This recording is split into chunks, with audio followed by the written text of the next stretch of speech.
Hello guys, હવે આપણે જેનેટિક્સના પેપરની અંદર યુનિટ 2ની અંદર જે બાકી છે જે એ સબ પોઈન્ટ અને સી સબ પોઈન્ટ એના વિશે જોઈએ. એમાં જોઈએ તો કે એ સબ પોઈન્ટ, તો કે એ સબ પોઈન્ટ શું છે તો કે obtaining desired DNA fragment, isolation from host and preparation of C DNA. Clear? તો કે તમારે આપણે પહેલાં વાત કરી કે ડીએનએ છે આપણે એને ક્લોનિંગ કરવું છે, તો આપણે ડીએનએ અલગ અલગ એક્સટ્રેક્ટ કરશું સેલમાંથી અને ફર્ધર એને ક્લોનિંગ વેક્ટરમાં ફિટ કરી અને પછી લાઇગેટ કરી અને એને કોઈ પણ હોસ્ટની અંદર છે ટ્રાન્સફર કરશું અને રેપિડલી આપણે છે એનું પ્રોડક્શન છે ઇન્ક્રીઝ કરી શકીએ છીએ. તો હવે આ ડીએનએ છે એ કોઈ પણ હોસ્ટમાંથી કઈ રીતે મેળવવામાં આવે છે, આપણને ખબર કેમ પડે છે કે ભાઈ આપણે આ ડીએનએ ફ્રેગમેન્ટ છે એ લેવાનું છે અને પછી ત્યારબાદ આપણે પ્રિપેર કરવાનું છે સી ડીએનએ, એટલે કે કોમ્પ્લિમેન્ટરી ડીએનએની લાઇબ્રેરી છે એ ફોર્મ કરવાની છે. તો આપણે આ લેક્ચરની અંદર જોઈએ how to form C DNA library. તો કે ફર્સ્ટ ઓફ ઓલ તો કે હોસ્ટની અંદરથી પહેલાં તો શું કરશું આપણે, તો કે હોસ્ટ સેલ્સ છે એને બસ કરશું with the help of lysozyme enzymes. Host cell બસ કર્યા બાદ આપણે એને ન્યુક્લિયસની અંદર ન્યુક્લિયસ મેમ્બ્રેનને બસ કરી અને એનો જે જીનોમ છે આખો જીનોમ છે એ લઈ લઈશું. હવે આ જીનોમ છે એને with the help of restriction endo nucleus આપણે શું કરશું, એને ફ્રેગમેન્ટ ફોર્મમાં કન્વર્ટ કરશું. ક્લિયર? રિસ્ટ્રિક્શન એન્ઝાઇમ શું કરશે તો કે સ્પેસિફિક સાઇટ જોઈ અને ત્યાં કટ મૂકશે. ધારો કે અહીંયા સાઇટ છે, અહીંયા કટ મૂકશે, અહીંયા સાઇડ અહીંયા કટ મૂકશે. આ બે કટ થવાને કારણે આટલો ફ્રેગમેન્ટ છે એ ફોર્મ થશે. ક્લિયર? તો આખા જીનોમ છે એને ફ્રેગમેન્ટ ફોર્મમાં કન્વર્ટ કરી અને આ બધા ફ્રેગમેન્ટને આપણે શું કરાવશું તો કે ઇલેક્ટ્રોફોરેસિસ, એટલે કે જેલ ઇલેક્ટ્રોફોરેસિસ ઇન્સ્ટ્રુમેન્ટ છે કે જે શું કરે છે તો કે વોલ્ટેજ આપવામાં આવે છે એ ઇન્સ્ટ્રુમેન્ટને, અને જેના કારણે સાઇઝ અકોર્ડિંગ ડીએનએ ફ્રેગમેન્ટ છે અલગ અલગ બેન્ડની અંદર છે એ ફોર્મ થાય છે. ક્લિયર? તો આપણે જેલ ઇલેક્ટ્રોફોરેસિસ છે એ આપણે આખું ઇન્સ્ટ્રુમેન્ટ સ્ટડી કરવાના જ છીએ, ત્યારે આપણે ડીપમાં જોઈ લઈશું. ક્લિયર? તો એ આખું ઇન્સ્ટ્રુમેન્ટ છે કે જેની અંદર આપણે ડીએનએ સેમ્પલ છે એ પુટ કરશું કે જેની અંદર અલગ અલગ ફ્રેગમેન્ટ આવેલા છે. હવે જ્યારે એને વોલ્ટેજ આપવામાં આવે છે ત્યારે ડીએનએ છે એ અપોઝિટ ડાયરેક્શન તરફ રન થશે, એટલે કે ડીએનએ પાસે નેગેટિવ ચાર્જ છે એટલે પોઝિટિવ ચાર્જ તરફ મૂવ થશે. અને અહીંયા ધારો કે ડીએનએ મિક્સર છે એની અંદર અલગ અલગ 5 ફ્રેગમેન્ટ છે, તો એની સાઇઝ વાઇઝ એ અલગ અલગ 5 બેન્ડના ફોર્મની અંદર છે એ કન્વર્ટ થઈ જશે. ક્લિયર? એટલે મિક્સરમાંથી ડીએનએ છે એ અલગ અલગ બેન્ડ વાઇઝ છે એ ડિફરન્શિએટ થશે અને આમાંથી ડિઝાયર ફ્રેગમેન્ટ લઈ અને આપણે ફર્ધર એને છે એ ક્લોનિંગમાં યુઝ કરી શકીએ છીએ. ક્લિયર? તો હવે આપણે જોઈએ how to prepare the C DNA. C DNA means it is the complimentary DNA, એવું ડીએનએ કે જે આરએનએમાંથી બનાવવામાં આવે છે એને કહેશું આપણે કોમ્પ્લિમેન્ટરી ડીએનએ, કે જે ડીએનએ આરએનએમાંથી ફોર્મ થાય છે. જનરલી ડીએનએ છે એ ડીએનએની ડબલ સ્ટ્રેન્ડ હોય એમાંથી એક ડીએનએમાંથી કોપીમાંથી બીજું ડીએનએ છે એ રેપ્લિકેટ થશે રેપ્લિકેશન દરમિયાન. ક્લિયર? આવું આપણે ડીએનએ રેપ્લિકેશનની અંદર જોયું. પણ જનરલી આરએનએમાંથી પણ ડીએનએ છે એ તમે ફોર્મ કરી શકો છો with the help of reverse transcriptase enzymes. હવે એવું ડીએનએ કે જે આરએનએમાંથી ફોર્મ થયું છે એને કહેશું આપણે કોમ્પ્લિમેન્ટરી ડીએનએ. ક્લિયર? તો હવે આ કોમ્પ્લિમેન્ટરી ડીએનએ છે એ કઈ રીતે ફોર્મ કરવામાં આવે છે અને એની જરૂરિયાત શું છે એ આપણે જોઈ લઈએ. How to prepare the C DNA. Clear? તો હવે આપણે જોઈ લઈએ તો કે સી ડીએનએ પ્રિપરેશન. તો કે હવે ડીએનએ છે એ આરએનએમાંથી ફોર્મ થાય છે, તો તમને અહીંયા આરએનએની કોપી છે એ શો કરી છે, that is the RNA. Clear? હવે અહીંયા છે પોલી એ ટેલ. તો કે પોલી એ ટેલ શું કામ, તો કે જનરલી આપણને ખબર છે કે ડીએનએ છે એમાંથી આરએનએ છે એ ફોર્મ થાય છે with help of transcription process છે ટ્રાન્સક્રિપ્શન. ક્લિયર? અને આરએનએ છે એમાંથી ફર્ધર અલગ ટાઈપના પ્રોટીન્સ બને છે, પ્રોસેસથી કહેશું આપણે ટ્રાન્સલેશન. તો હવે જ્યારે ડીએનએમાંથી જ્યારે આરએનએ ફોર્મ થાય છે ત્યારે આરએનએ છે એ ટ્રાન્સક્રિપ્શન પ્રોસેસ છે એ ન્યુક્લિયસની અંદર થાય છે. હવે આરએનએ છે એ ન્યુક્લિયસમાંથી બહાર આવશે અને ટ્રાન્સલેશનની પ્રોસેસ છે એ સાયટોપ્લાઝમની અંદર થશે. ક્લિયર? હવે જ્યારે આરએનએ ફોર્મ થાય છે ત્યારે આરએનએની અંદર આરએનએ ફોર્મ થઈ ગયા પછી એની અંદર અલગ ટાઈપના ઘણા બધા મોડિફિકેશન છે એ જોવા મળે છે. એમાંથી કેટલા બધા 5 થી 6 ટાઈપના મોડિફિકેશન છે એ થાય છે આરએનએની અંદર. ત્યારબાદ આરએનએમાંથી ફર્ધર પછી પ્રોટીન સિન્થેસિસ છે એ સ્ટાર્ટ થાય છે. ક્લિયર? તો આમાંનું એક મોડિફિકેશન છે that is the poly A ટેલ, એટલે કે આરએનએ છે એની એક ટેલ ઉપર છે એ એડેનોસાઇન ન્યુક્લિયોટાઇડ છે એ ઘણા બધા જોડાઈ જાય છે, એટલે પોલી એ ટેલ છે એ આરએનએની અંદર છે એ ફોર્મ થાય છે. It is the modification of the RNA. Clear? તો એટલા માટે અહીંયા પોલી એ ટેલ છે એ શો કરી છે. હવે આપણે જોઈએ કે આરએનએમાંથી આપણે શું કરવાનું છે તો કે ડીએનએ છે એ ફોર્મ કરવાનું છે. ક્લિયર? તો હવે એની માટે એન્ઝાઇમ્સ યુઝ થશે, that is known as the reverse transcriptase enzymes. જે ટ્રાન્સક્રિપ્શન પ્રોસેસ છે એનું રિવર્સમાં કામ કરે છે, એટલે કે ટ્રાન્સક્રિપ્શન દરમિયાન ડીએનએમાંથી આરએનએ બને છે પણ આ ટ્રાન્સક્રિપ્શનનું રિવર્સ, એટલે કે આરએનએમાંથી ડીએનએ છે એ ફોર્મ થશે. ક્લિયર?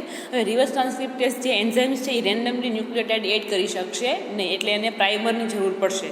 એટલે અહીંયા આપણે જે પોલી એ ટેલ છે એની અંદર આપણે શું કરશું, એની સામે ટી ન્યુક્લિયોટાઇડ છે એડ કરી દઈશું, એટલે કે એની સામે ટી અને એને કહેશું poly T.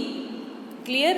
With the help of oligo anneal oligo dT primer, એટલે કે પોતે છે એ પ્રાઇમર તરીકે વર્ક કરશે અને ત્યારબાદ અહીંયા રિવર્સ ટ્રાન્સક્રિપ્ટેઝ 1 by 1 ન્યુક્લિયોટાઇડ એડ કરી અને એની કોપી છે એ સામે નવી કોપી છે એ ડીએનએની ફોર્મ કરશે. ક્લિયર. ઉપરની કોપી છે એ mRNA છે અને નીચેની કોપી છે એ ડીએનએ cDNA, કેમ કે કોમ્પ્લિમેન્ટરી ડીએનએ છે એ પોતે આરએનએ છે એની કોમ્પ્લિમેન્ટરી છે એટલે એને કહેશું કોમ્પ્લિમેન્ટરી ડીએનએ. ક્લિયર. એટલે તમને અહીંયા ડીએનએ અને આરએનએ બંને છે એ ફોર્મ થશે. ક્લિયર. હવે ડીએનએ અને આરએનએ એક સાથે એક જ સેલની અંદર બંને તો રહી શકે નહીં, એટલે શું કરશું આપણે ડીએનએ આરએનએ જે હાઇબ્રિડ છે બંનેનું જે કોમ્પ્લેક્સ છે એમાંથી આપણે આરએનએ છે એને કિલ કરશું with the help of RNAH અથવા NaOH.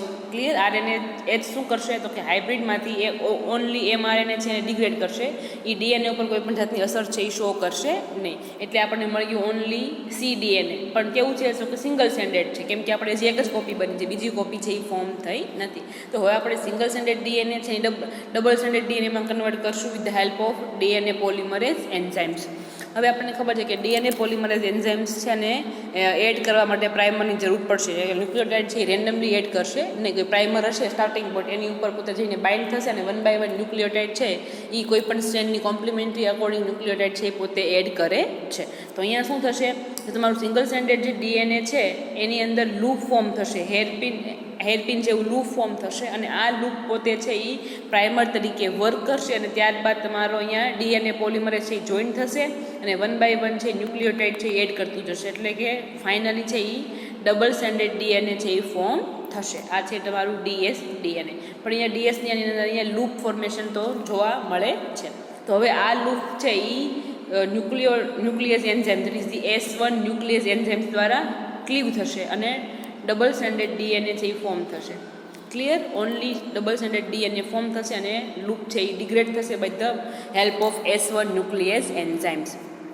અને આ રીતે તમે આરએનએની અંદરમાંથી ડીએનએ છે એ ફોર્મ કરી શકો છો with the help of 2 to 3 enzymes. એમાં ફર્સ્ટ એન્ઝાઇમ છે જે રિવર્સ ટ્રાન્સક્રિપ્ટેઝ એન્ઝાઇમ્સ છે એ મોસ્ટ પાર્ટિસિપેટ રોલ પ્લે કરે છે અને ત્યારબાદ છે ડીએનએ પોલિમરેઝ એન્ઝાઇમ્સ, ત્યારબાદ છે S1 ન્યુક્લિયસ એન્ઝાઇમ્સ છે, પછી ઘણા બધા RNAH એન્ઝાઇમ્સ. આ બધા એન્ઝાઇમ્સની કમ્બાઇન ઇફેક્ટના કારણે તમને આરએનએમાંથી ડીએનએ છે એ ફોર્મ થાય છે અને આ ફોર્મ થયેલું ડીએનએને કહેશું આપણે cDNA. આપણે એને ઓનલી ડીએનએ નહીં કહીએ, આપણે શું કહેશું તો કે cDNA, કેમ કે એ આરએનએની કોમ્પ્લિમેન્ટરી છે એટલે માટે આપણે એને કહેશું cDNA.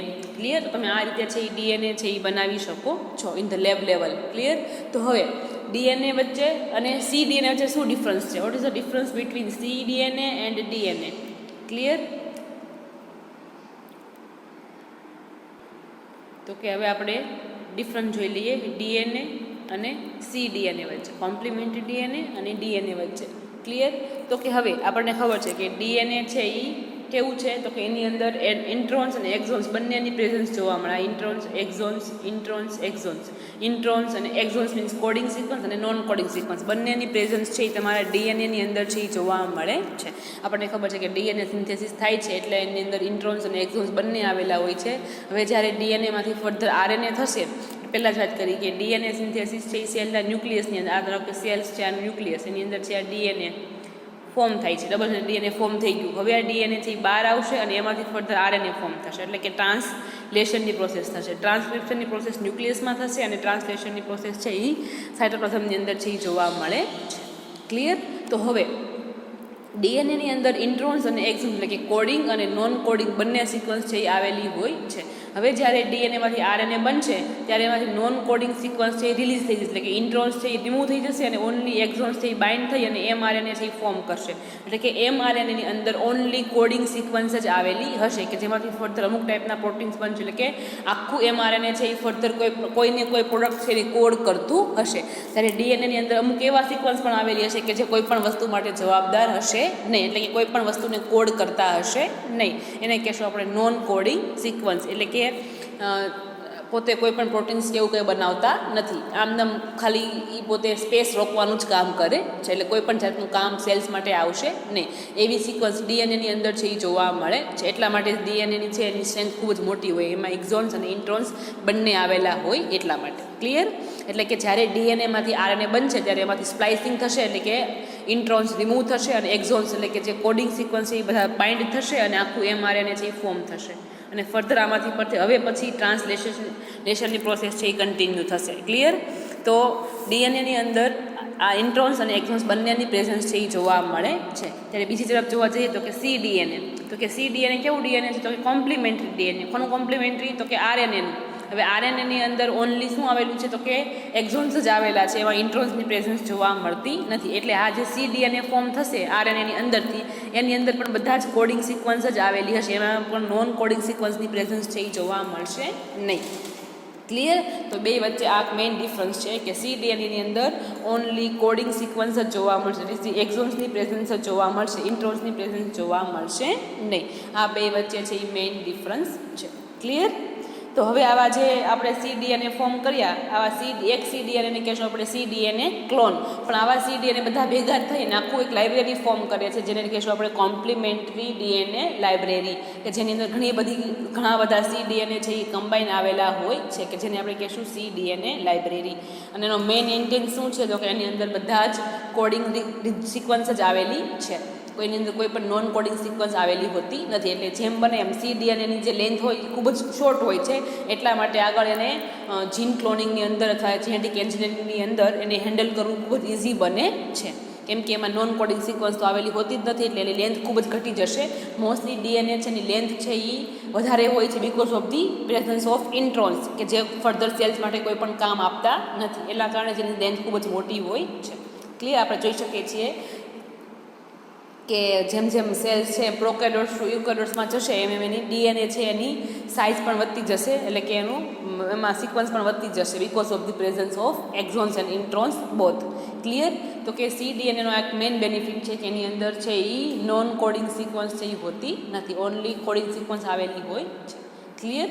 તો આવી આખી ડીએનએ છે એના આખા એક ક્લોન છે તો એને કહેશું સી ડીએનએ ક્લોન્સ, પણ આખા સી ડીએનએના ક્લોન્સના આખા જથ્થાને કહેશું આપણે C DNA library. Clear? Genomic library અને સી ડીએનએ લાઇબ્રેરી. ક્લિયર? આ બે વચ્ચે આ ડિફરન્સ છે. Clear? That's all about the preparation of C DNA. That's all. That's it.